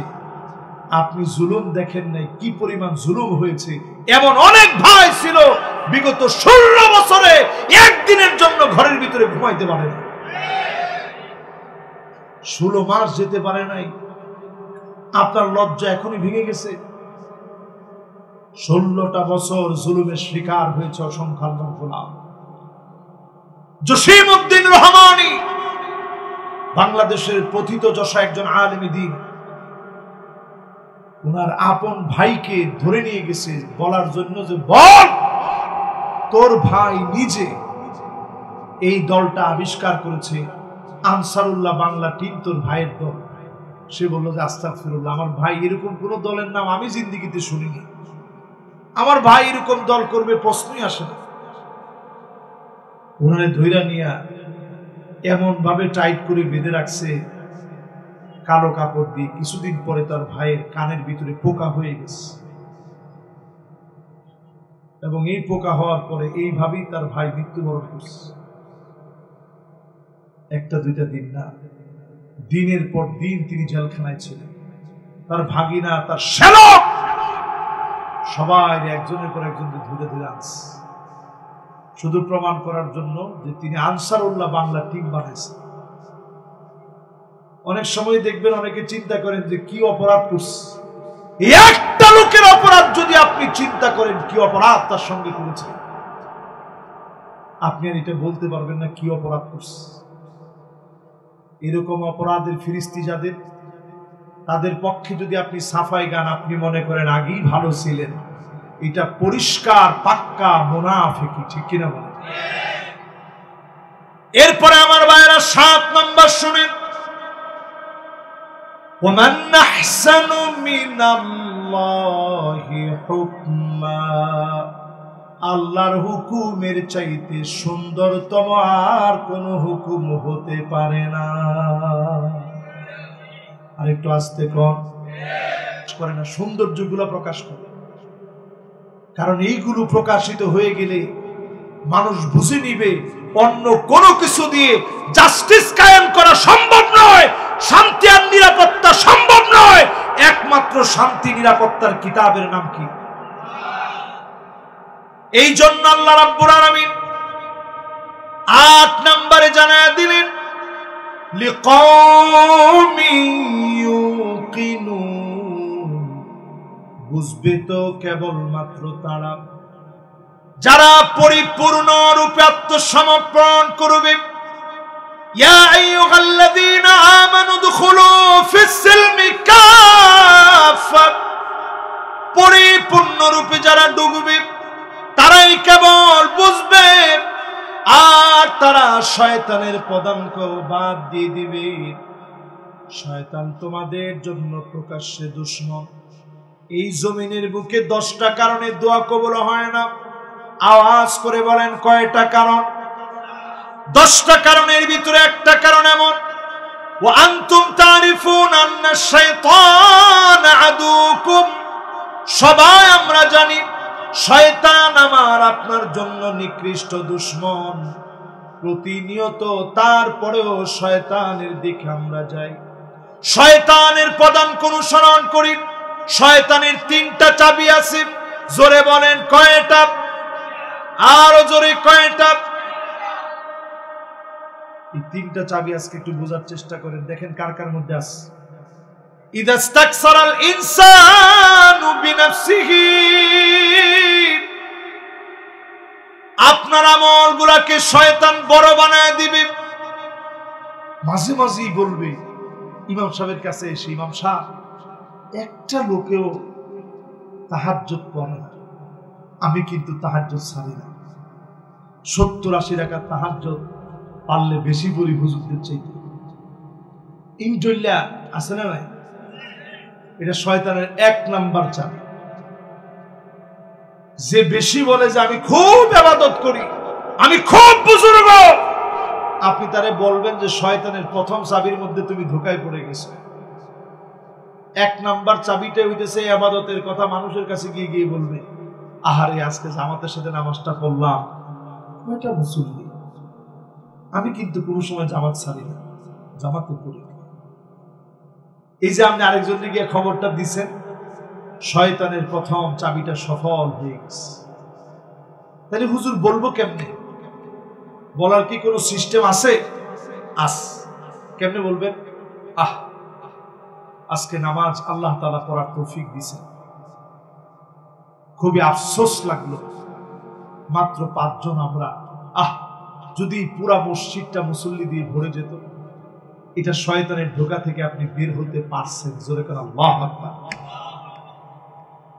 2 নাম্বার, শয়তান আপনাকে বলবে, ইদা আমিলতা শাইআ কামা আমিলতান নাস, তুই তো এরকম করেছিস যে এরকম মানুষ করে, সবাই গুনাহ করে, তুইও গুনাহ করেছিস, হতাশার কোনো কারণ নাই। এরকম গুনাহ সবাই করে, এরকম পর্ন মুভি সবাই দেখে, এরকম মিথ্যা সবাই বলে, এরকম অন্যায় সবাই করে, এরকম পাপ কাজগুলা সবাই করে, এইটা বলে শয়তান আপনাকে দ্বিতীয় নাম্বার চাবি দিয়ে দিয়েছে। গুনাহ যখনই হয়ে গেছে, শয়তানের পদাঙ্ক থেকে আপনি বের হয়ে যান, মালিকের সামনে বলেন, আল্লাহ অনেক বড় গুনাহ করে ফেলেছি, অন্যায় করে ফেলেছি, আপনি যদি মাফ না করেন মাফ তো পাওয়া যাবে না। আল্লাহ আপনি আমারে মাফ করে দেন। যখনই আপনি ক্ষমা চাইলেন, ওই রাতে যদি আপনার শেষ রাত হয়ে যায়, হতে পারে যিনি মাফ করে দিবেন তিনি কে? 3 নাম্বার চাবি, দা আজাবাল ইনসানু বিরাইহি। শয়তানের 3 নাম্বার চাবি। কয় নাম্বার চাবি?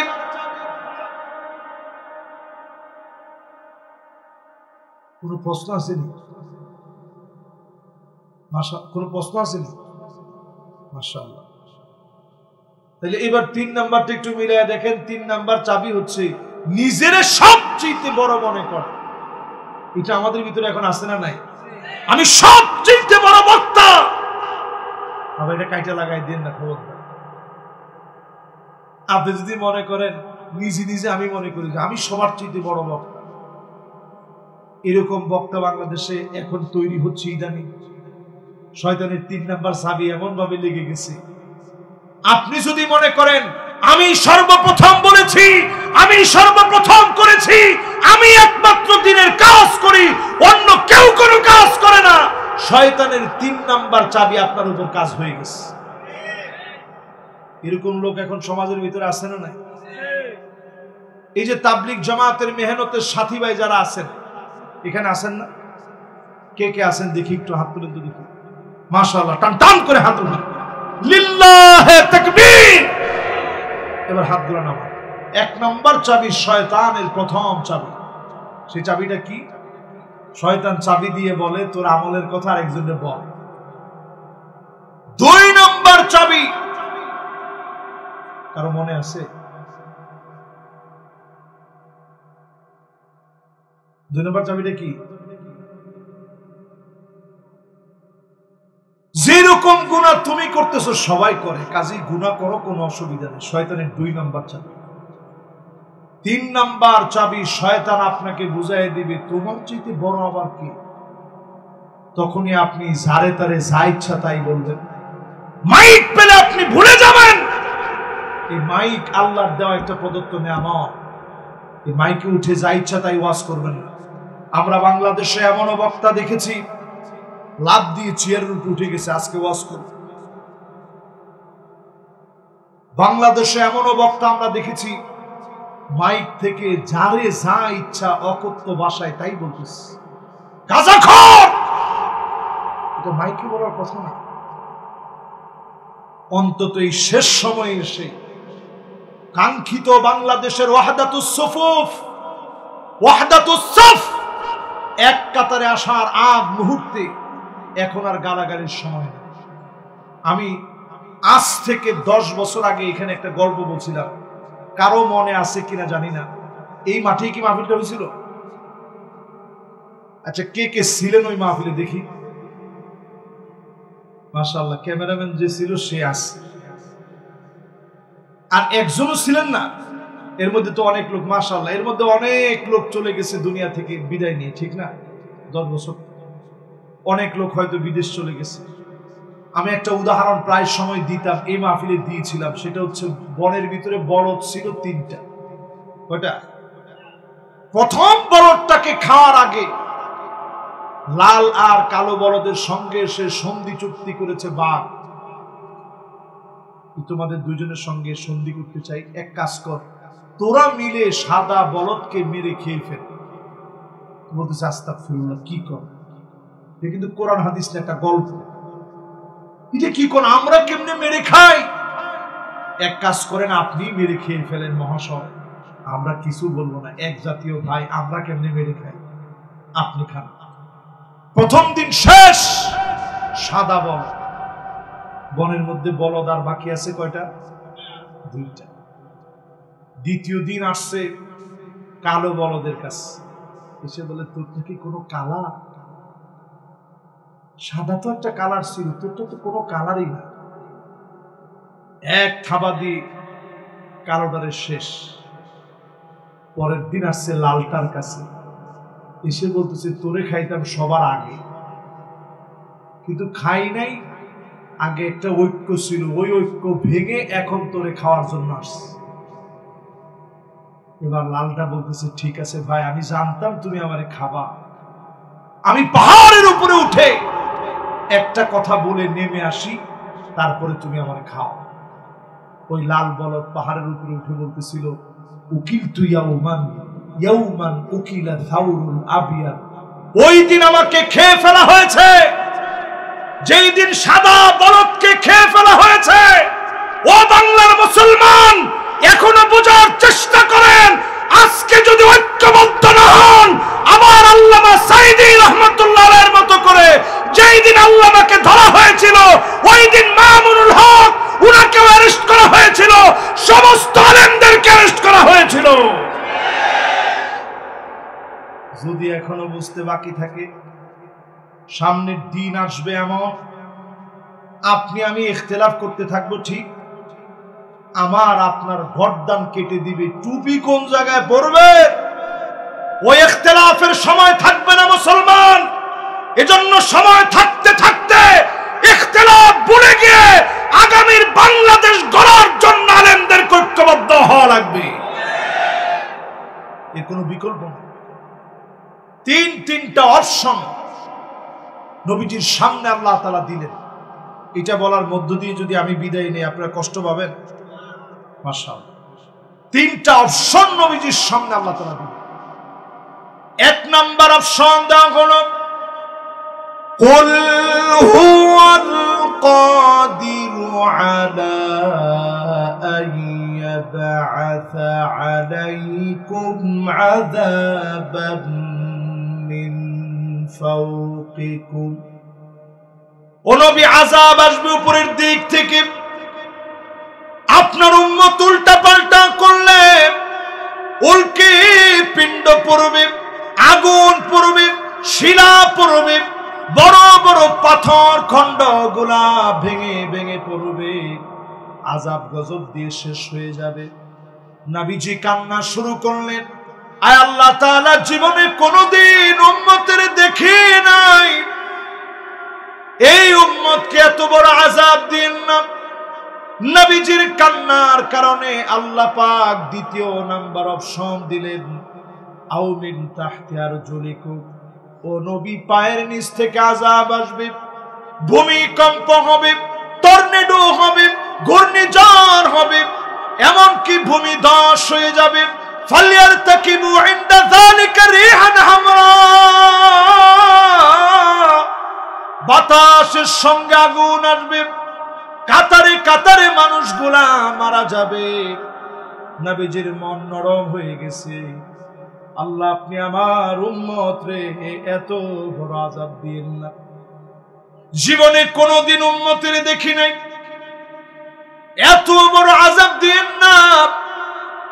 এবার 3 নাম্বার অপশন আল্লাহ পাক জানায় দিলেন, আও ইয়ালবিসাকুম শিয়াআ ওয়া ইউযীকা বা'দুকুম বা'সা বা'দ, ও নবী তাহলে শুনে রাখেন, আযাব আসবে এমন আপনার উম্মত বিভক্ত হওয়াকে পোশাক বানায় নিবে। বিভক্ত হওয়াকে কি বানাবে? জোরে কোন পোশাক বুঝছেন না বুঝছেন? এই যেটারে কয় পোশাক, দেখছেন? আরে সুবহানাল্লাহ, এরা এতজন কই থেকে আসলো, আমি তো এতক্ষণ দেখি না এদেরকে। হায় রে, এই ভাইগুলোর দিকে আমি একবারও তাকাইতে পারি না, আমি মনে করছি যে এই দিক আর এই দিক, তাকাই দেখি এখানে অনেকজন আল্লাহর গোলাম আছে। আল্লাহ সবাই দিনের জন্য কবুল করুক, পড়েন আমিন। এই যে দেখেন আমার সাথে একটা পোশাক আছে, আপনার পোশাকটা একটু ধরে দেখেন, দেখেন একটু টান দিয়ে দেখেন, খুলে কোন খুলে, এটার নাম লিবাস। এটার নাম কি? দেন আল্লাহ কি শব্দ দিছে, ওয়ায়ালবিসাকুম শিয়া, পোশাক বানায় নিবে আপনার উম্মত। দলাদলি, মতবিরোধ, একজন আরেকজনের কাছ থেকে দূরে সরে যাওয়াকে পোশাক বানায় নিবে। আজকে একটু বাংলাদেশের দিকে তাকায় দেখেন, আমরা পোশাক বানায় নিয়েছি। ইখতিলাফ করতেই হবে, ইখতিলাফ ছাড়া চলতে পারবো না, ইখতিলাফ লাগবে। নবীজি বললেন, আল্লাহ এই অপশন ঠিক আছে, আগের দুইটা বড় কঠিন। আকাশ থেকে মায়ের আসলে উম্মত শেষ, জমিন থেকে মার আসলে উম্মত শেষ। আল্লাহ ৩ নাম্বার যেটা বললেন, ভাই ভাই আর মারামারি কতক্ষণ চলবে, সামনে তো ঠিক হয়ে যাবে, এইটা ঠিক আছে। ৫৪টা বছর শেষ হয়ে গেছে, এইবার যে সুযোগটা পাইছেন, এইবারও যদি দলাদলি করার কারণে আপনার হাত থেকে ছুটে যায়, আগামী ১০০ বছরেও এই সুযোগ আর মিলবে। আরে কথা কয় না, মিলবে। শুনে রাখেন, আজকের মাহফিল থেকে কবে আবার বলতে পারবো জানি না, আজকের মাহফিল থেকে বলে যাই, এখনো আমরা ভারতের পেটের ভিতরে আছি। ঠিকটা কিন্তু হলো না, এখনো আমরা আগ্রাসনের ভিতরে আছি। বাংলাদেশে ডক্টর জাকির নায়েক সাহেব আসবেন, সারা ওয়ার্ল্ডের একজন কত বড় স্কলার, তিনি আসবেন, আমরা খুশি হয়েছি। কিন্তু হঠাৎ করে ভারতের চোখ রাঙানিতে তিনি আসতে পারল না। জানিয়ে দেওয়া হলো ওনার সিকিউরিটিগত কারণে আমরা ওনাকে আসতে দিতে পারতেছি না। শুধুমাত্র ভারত চায় না বলে ডক্টর জাকির নায়েক তিনি আসতে পারলেন না। অথচ পর্ন স্টার এরকম বিশ্বাস, সে বাংলাদেশে আসতে কোনো বাধা নাই, কোন ক্রিকেটার আসতে বাধা নাই, কোন নায়ক আসতে বাধা নাই। আলেম আসতে বাধা কেন? কারণ অনেক মানুষের ভিতরে দিনের একটা গণজোয়ার তৈরি হয়ে যাবে। উনি মালয়েশিয়া যায়, কোনো অসুবিধা নাই। আফ্রিকার দেশগুলোতে সফর করে, যেই দেশে ম্যাক্সিমাম খ্রিস্টান, ওইখানে কোনো সমস্যা নাই। উনি ইউরোপে সফর করে, অসুবিধা নাই। কিন্তু আমার দেশে আসতে অসুবিধা কোথায়? ভারত চায় না, এটাই অসুবিধা। তাহলে আমরা এখনো তাদের পেটের ভিতরে আছি। এই পেটের ভিতরে থেকে পরিষ্কারভাবে শুনে রাখেন, পরিস্থিতি এমন ভয়াবহ হবে, নবীজির হাদিস সত্য, মুসলমানদের রক্ত টাকনু পর্যন্ত পৌঁছায়া যাবে, এরপরে মুসলমানের বিজয় নিশ্চিত হবে। বলেন আল্লাহু আকবার। আমার শেষ কথা বলি একটা হাদিস থেকে। আগামী দিন যদি আপনি শয়তানের পদাঙ্ক অনুসরণ করে ভুল করেন, ৬টা খেসারত দিতে হবে বাংলাদেশকে। কয়টা? এটা বাংলাদেশের জন্য রেড অ্যালার্ট।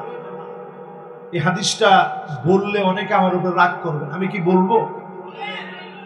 ১ নাম্বার খেসারত দেওয়া লাগবে, ইমারাতুস সুফাহা, নির্বোধ লোকেরা নেতা হয়ে যাবে। আওয়াজ করে বলেন কারা? আরেকটু জোরে কোন কারা? নির্বোধ লোকেরা নেতা হয়ে যাবে। ২ নাম্বার খেসারত দেওয়া লাগবে, কাসরাতুস শর্ত, নতুন নতুন শর্ত আসবে। আগে যেমন আলেমদেরকে ঘায়েল করার জন্য 16টা বছরে অন্য কোন শব্দ না পারলেও রাজাকার রাজাকার বলে গালি দেওয়া হতো, নতুন করে জঙ্গিবাদ আর মৌলবাদ বলে গালি দেওয়া হয়। কি ঠিক? ঠিক নেই? তার মানে বোঝা যায় কাসরাতুস শর্ত, নতুন নতুন শর্ত আসবে।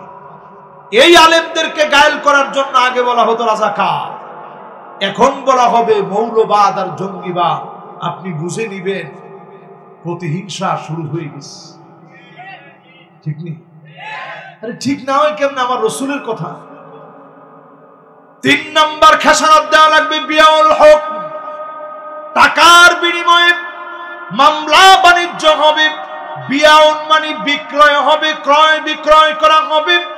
হক মানে বিচারকে, টাকার বিনিময়ে আইন আদালত গুলা সব বিক্রি হয়ে যাবে। আমার মনে হয় বাংলাদেশে এখন নতুন করে মামলা বাণিজ্য চলতেছে। কথা তো কয় না সবাই, মামলা সব উঠে ফেলে, মামলা যা আছে সব উঠান। মামলা বাণিজ্য কাকে বলে? 3 নম্বর, এটা নবীজির হাদিস বলতেছে, যদি আপনি ভুল করেন বিজয়ের পরে 3 নম্বর খেসারত, আইন আদালত সব টাকার বিনিময়ে বিক্রি হবে। সারা বাংলাদেশে হলেও মালুম কাটে হয় নাই।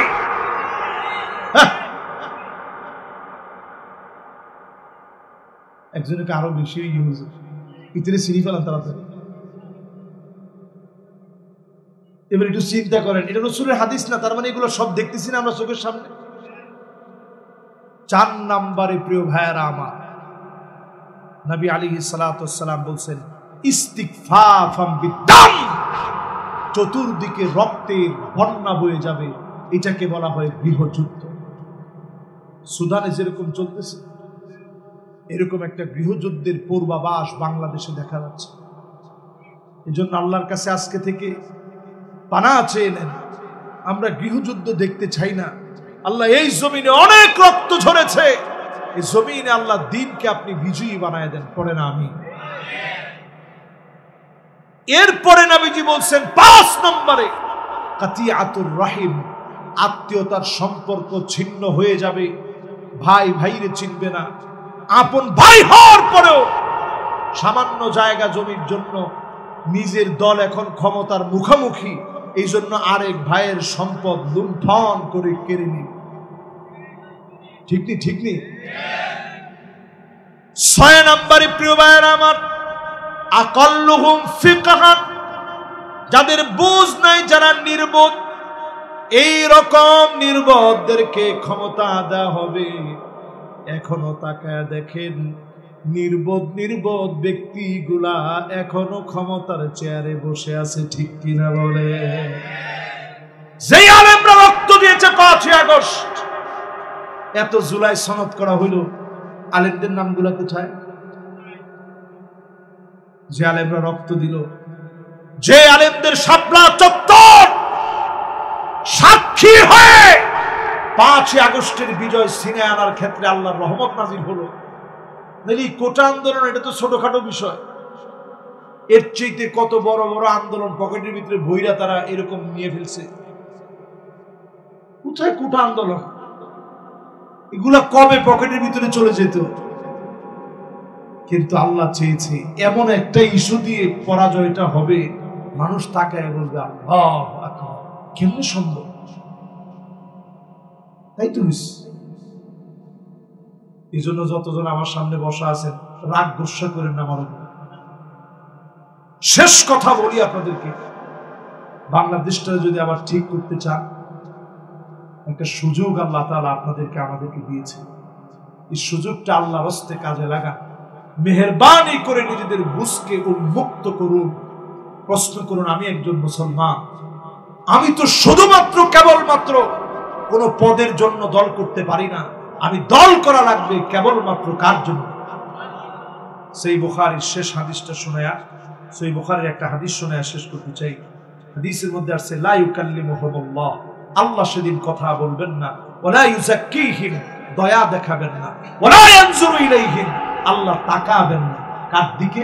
ওই লোকটার দিকে যেই লোকটা নেতার কাছে গিয়ে বলবে রাজুলুন বায়আ রাজুলান লা ইউবাইউহু ইল্লা দুনিয়া, নেতা আজকে থেকে আপনার দল করি, নেতা তোমার ভয় নাই। এরপরে কয়েকদিন করে রাজপথ ছাড়ি নেই, পরে কয়দিন পরে দেখে নেতার নমিনেশন নাই। ঠিক নেই? ঠিক নেই? যে দেখে নমিনেশন নাই, আস্তে স্লোগান পাল্টে ফেলে, তারা তো সাথে সাথে কয় নেতা তোর দরকার নাই। রাজপথে আর আমি নেই, ইতিহাস রাজপথে নাই। এই যে আপনি যেই লোকের পিছনে স্লোগান দিলেন শুধুমাত্র একটা ক্ষমতার জন্য, সহিহ বুখারীতে হাদিস আসছে, সহিহ মুসলিমে একই হাদিস আসছে, নবীজি বলতেছেন ওয়া ইল্লা লাম ইয়াফিলাহু, পদ পদবীর জন্য যারা দল করবে, জেনে রাখেন আল্লাহ আপনার দিকে লা ইউকাল্লিমুহুমুল্লাহ, আল্লাহ কথা বলবেন না। ওয়ালা ইয়ানজুরু ইলাইহিম, আল্লাহ পাক তাকাবেন না। ওয়ালা ইউযাক্কিহিম, মালিক সেদিন দয়া দেখাবেন না। আল্লাহ যদি দয়া না দেখান, কথা না বলেন, আল্লাহ যদি আমার দিকে না তাকান, তাকানোর মতো সেদিন কেউ নাই। আমার মালিক যদি সেদিন আমার জন্য হয়ে যায়, শাহাদাতের মৌতের তামান্না যদি আপনাদের থাকে, যদি আপনি বিছনায় শুয়েও মারা যান, বাল্লাগাহুল্লাহু মানাজিলাশ শুহাদা, শহীদি মৌত যিনি দান করে দিবেন তিনি কে? শহীদ হতে পারেন নাই, বিছনায় শুয়ে মারা গেছেন, তারপরেও শাহাদতের মর্যাদা আল্লাহ দিবেন যদি খালি শাহাদতের তামান্না থাকে। খালিদ বিন ওয়ালিদ মুতার প্রান্তে তরবারি ভাঙছে কয়টা? লিল্লাহে তাকবীর। 9টা তরবারি ভাঙার পর যেদিন উনি ইন্তেকাল করবে, ছটফট করতেছিল আর দাগগুলা দেখতেছিল, আল্লাহ এই দাগটা তোমার যুদ্ধের ময়দানে গিয়ে লাগছে, আল্লাহ তুমি তো আমাদের শহীদ করলা না। উনার স্ত্রী বলতেছিল যে কাইদেন না, আল্লাহ আপনার শহীদ হিসেবে কবুল করে নাই কেন জানেন? আপনি হচ্ছেন সাইফুল্লাহিল মাসলুল, আল্লাহর খোলা উন্মুক্ত তরবারি। আল্লাহ চায় নাই আল্লাহর তরবারিকে কেউ নিচে নামাতে পারে। জোরে কোন আল্লাহ। এজন্য আপনি ময়দানে শহীদ হন নাই, তাতে কি? শাহাদাতের নিয়তে আপনি যুদ্ধে গিয়েছেন। বাল্লাগাহুল্লাহু মানাজিলাশ শুহাদা ওয়া ইন মাতা আলা ফিরাশিহি, বিছনায় শুয়েও যদি মারা যান, শাহাদাতের মৌতের সওয়াব আল্লাহ দান করে দিবেন। জোরে কোন আল্লাহু আকবার। আমরা শাহাদাতের মৌত চাইতো সবাই, আল্লাহ আমাদেরকে শহীদ হিসেবে কবুল করুক, পড়েন আমিন। শয়তানের পদাঙ্ক থেকে দূরে থাকার তৌফিক দান করুক, পড়েন আমিন।